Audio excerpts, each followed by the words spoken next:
Hey guys, how's it going?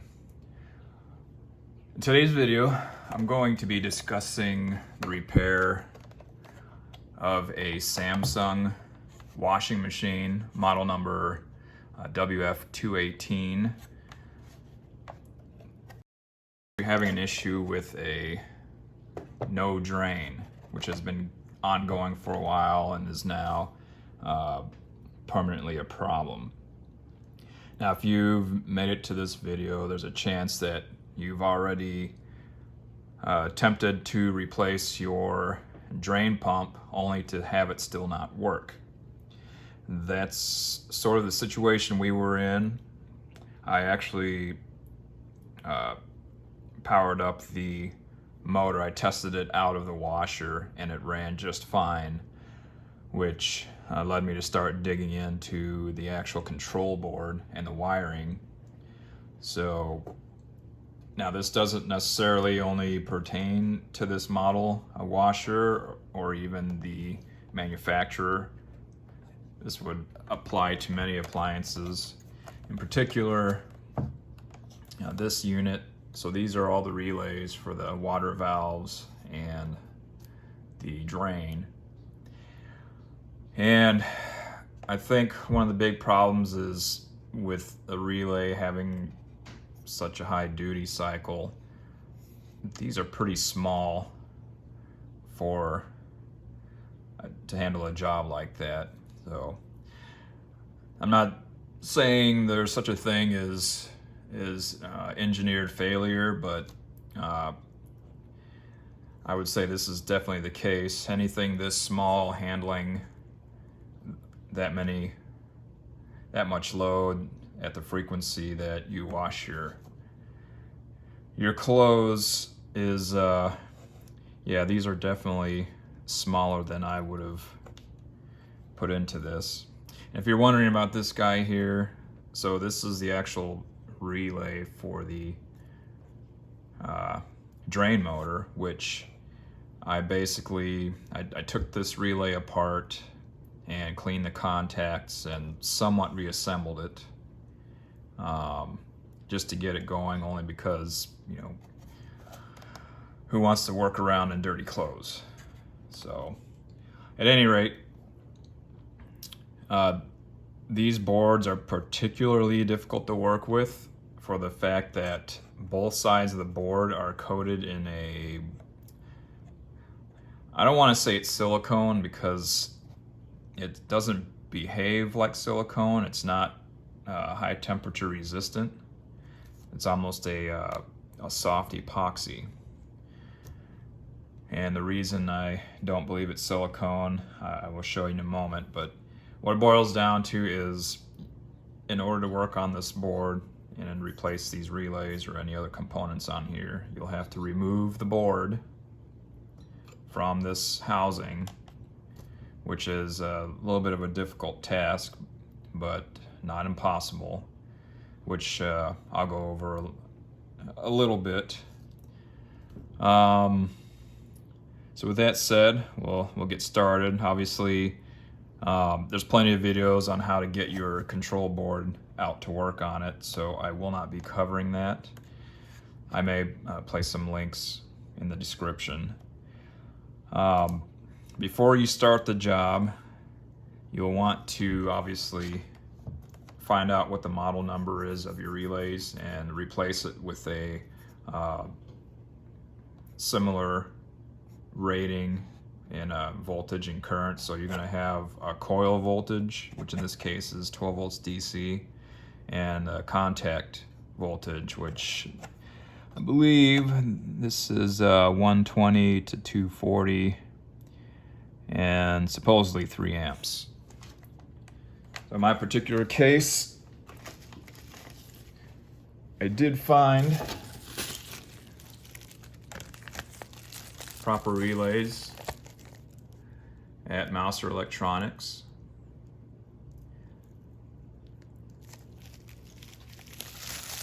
And I ordered a few. These were about $1.50 a piece. This is what a new one looks like.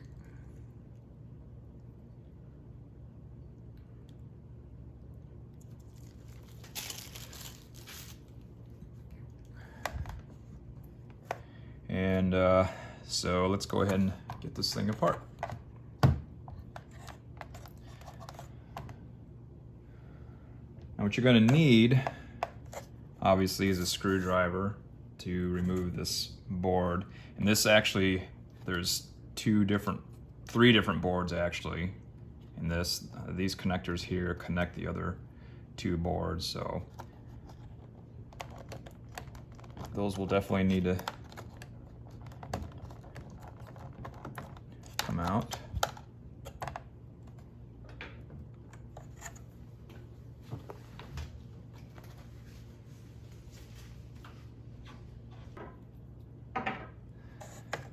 These are all Phillips screws.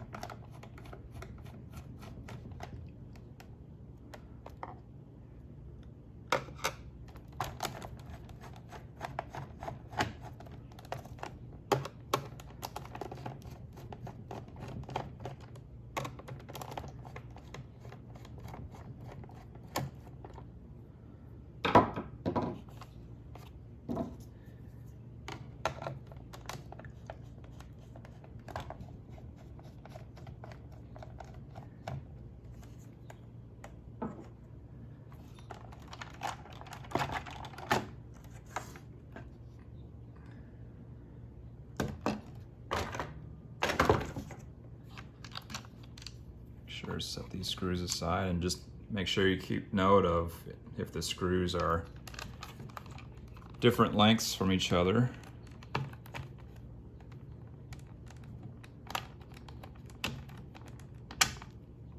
And note where they go back in.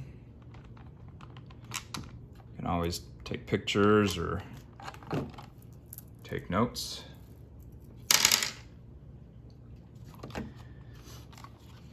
And on this particular model, these two boards here are snapped into place.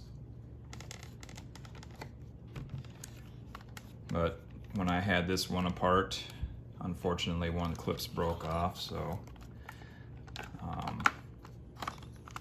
otherwise what you'll need a flat screwdriver to carefully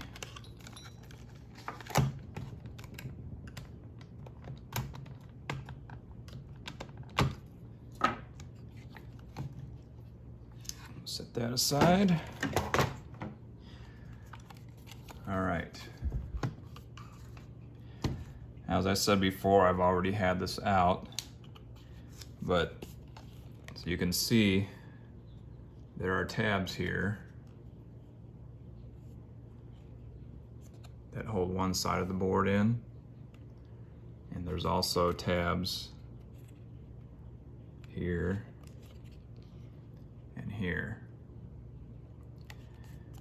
Now what I did was go around the perimeter with a putty knife, and you can use a regular knife as well.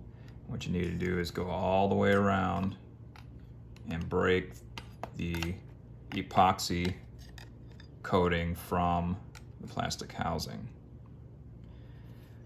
Now even when you get that loose, it's still going to be a little bit of work, but as you can see here, if you pry the plastic away, that helps also spread the coating or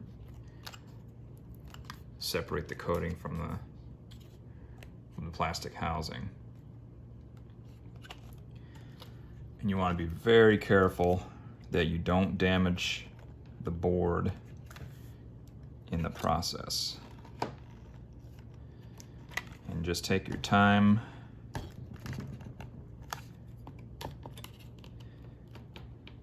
See, even that mine has been out before,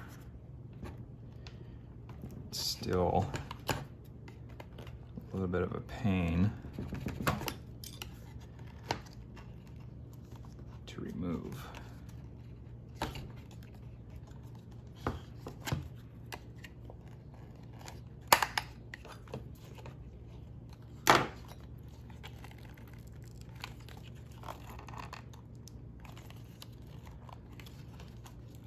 So another trick that helps once you've got the seal broke loose is, I don't know if you remember in the good old days before ice makers, we had ice trays, ice cube trays, and you would twist it to pop the ice cubes out.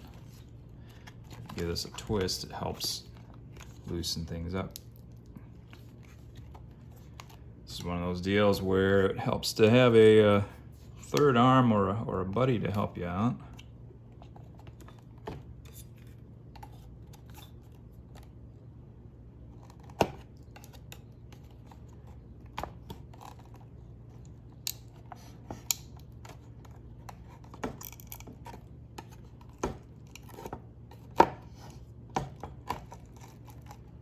All right, so I'll show you what I'm talking about this not being silicone.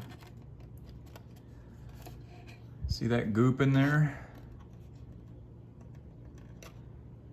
This is where the stuff has melted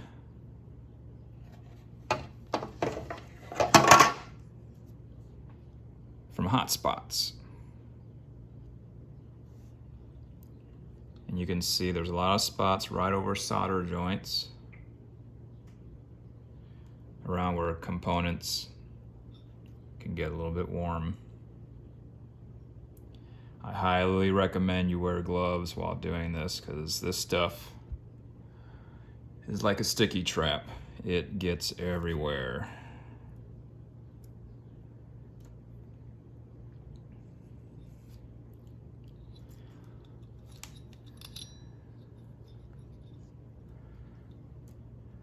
Now, again, this particular model is the WF218 series of Samsung washers.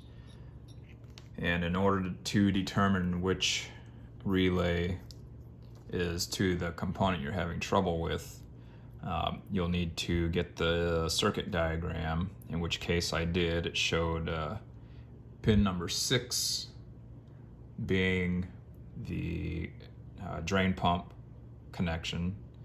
And I basically traced that pin to the control pins here. And then so these 2 pins here are for the coil, and these 2 are the contact. You can see here they all have a common connection. So this is the hot coming in, and then the hot out to the device. Now, these terminals were not exposed, obviously. So what I had to do was carefully slice through it. I simply used a hobby knife. Make sure it's nice and sharp, and be careful not to cut down to the board. If you do that, you could possibly cut through some of the traces. Once you get cut through most of the way, you can actually start peeling it back, and for the most part, none of it stayed behind on the board. There was a couple of spots where there was chunks, like this one right here, that'll stay behind, but otherwise it came off pretty cleanly. And I also cleared this one off here too, just because it looked like the solder joints were bad, so I reflowed those.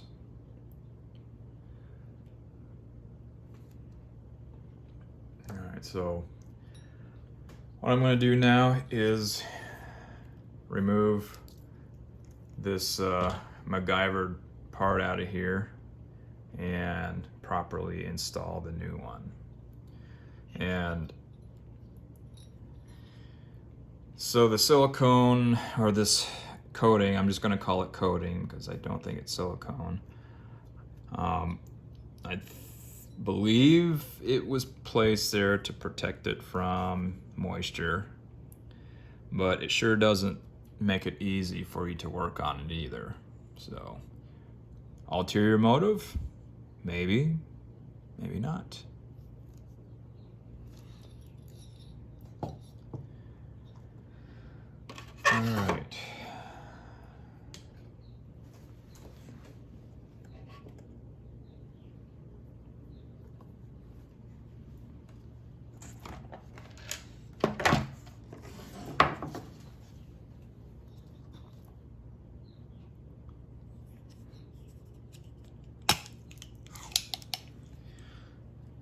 Super handy tool to have if you're doing a lot of soldering. It's a vacuum desolderer. Works great.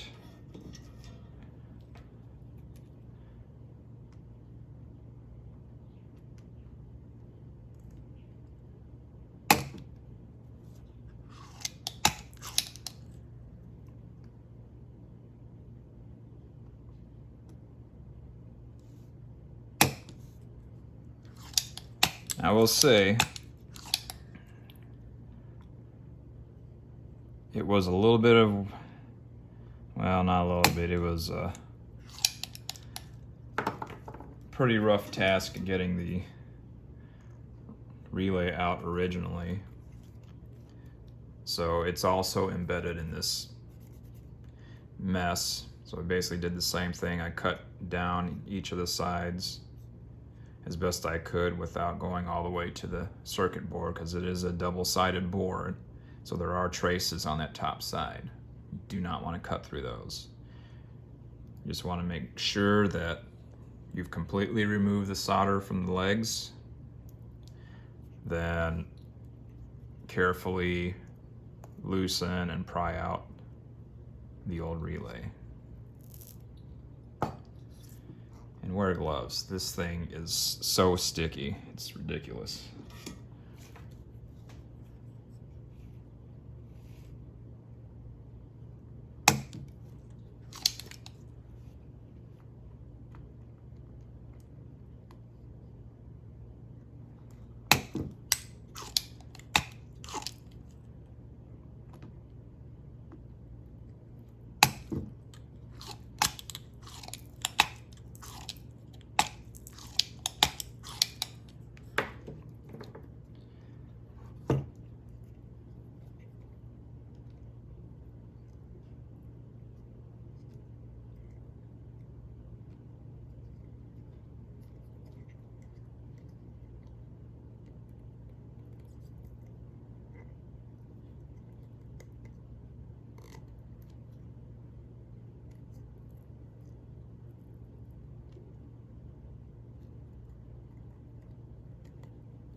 So normally I would clean these holes up a little bit better with my solder wick.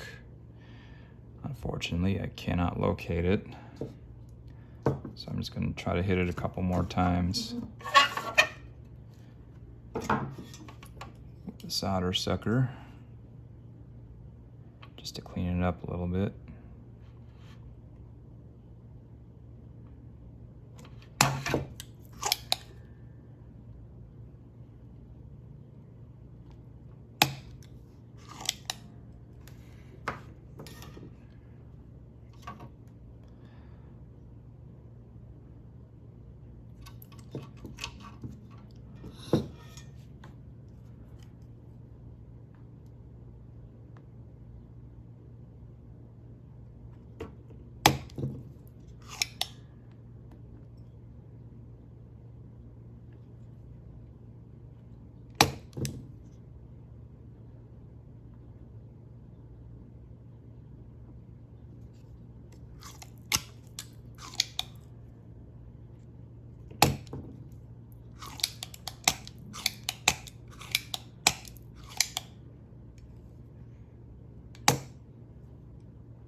See if we can get our new relay through the holes.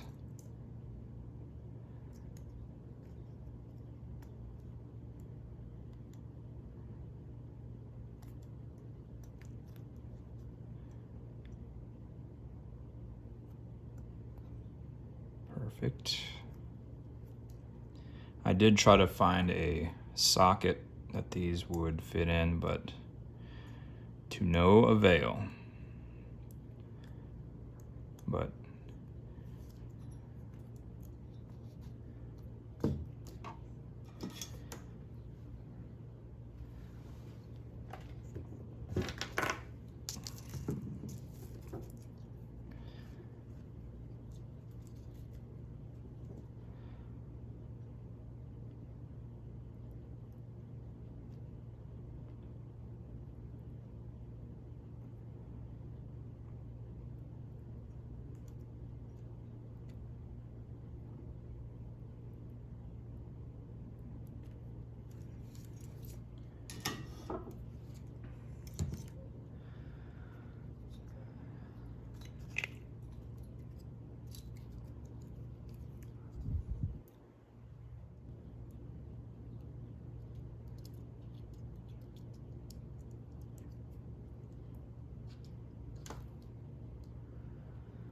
all right. So once you've got your relay installed, it would be best to fill these holes up with silicone just to protect everything from possible water leakage. Same thing on this side, just protect it with silicone. Hot glue would also probably work. And obviously, putting it back together is reverse of installation, as they say in the automotive field. You can see the side with the most tabs goes in first. Just hook it underneath.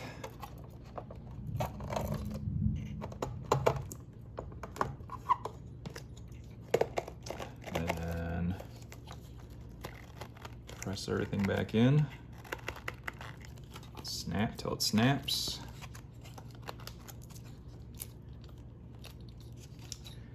And we'll reassemble everything,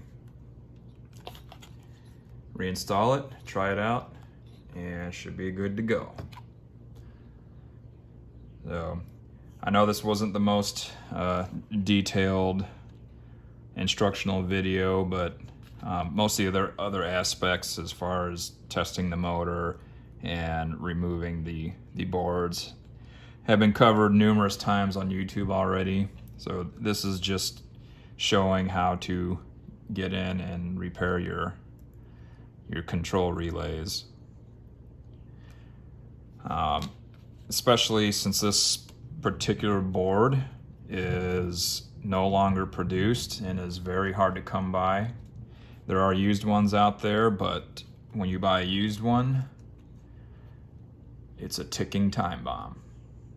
So fix it yourself, save some money, and just take pride in that you did the work that you needed to do to get your machine running again. So anyways, that's about it. Hope this video has helped you guys out, and be sure to leave a like and subscribe if you want to be notified of my repair videos. Thank you very much.